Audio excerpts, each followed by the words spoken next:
সকালে রেডি হয়ে সবকিছু গুছিয়ে চলে আসলাম কুষ্টিয়া মেডিকেল কলেজ হাসপাতালে।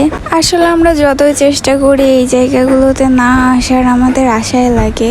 যতই সাবধানে থাকি, যতই সতর্ক থাকি, আমাদের আশায় লাগে। কেউ তো আর ইচ্ছা করে চায় না এসব জায়গায় আসতে।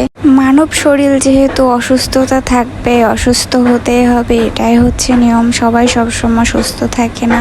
তো লিফটে উঠে পৌঁছে গেলাম পাঁচতলায়। পাঁচতলায় আমরা সামনের দিকে এগিয়ে যাচ্ছি। ভিতরে আমাদের বড় ভাইয়া রয়েছে। সবাই আমার ভাইয়ার জন্য দোয়া করবেন। সে খুবই অসুস্থ থাকায় মেডিকেল কলেজ হাসপাতালে ভর্তি করা হয়েছে ইমার্জেন্সিতে। সে এতটাই অসুস্থ ছিল যে ঈদের দিন সকালে ভর্তি করা হয়েছে তাকে। সবাই তার জন্য দোয়া করবেন।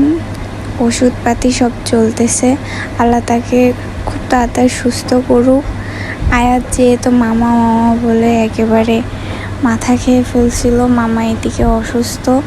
আর নার্সরা যে ইঞ্জেকশনগুলো দিচ্ছিল, আমার তো খুব ভয় লাগছিল। আগে এত বড় সিরিজ ছিল না, এখন দেখতেছি অনেক বড় সিরিজ।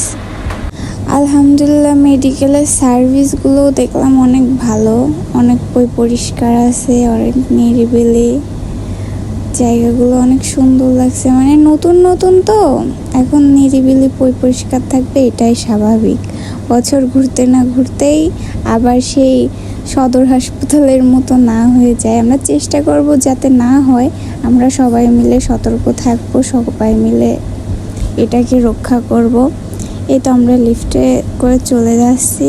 বাসায় যাওয়ার পালা, দেখাশোনা হয়ে গেছে। এখন আমরা মেডিকেল কলেজের বাইরে এসে রিক্সা নিয়ে বাসায় যাচ্ছি। সবাই ভালো থাকবেন, আল্লাহ হাফেজ, এবং আমার ভাইয়ের জন্য দোয়া করবেন।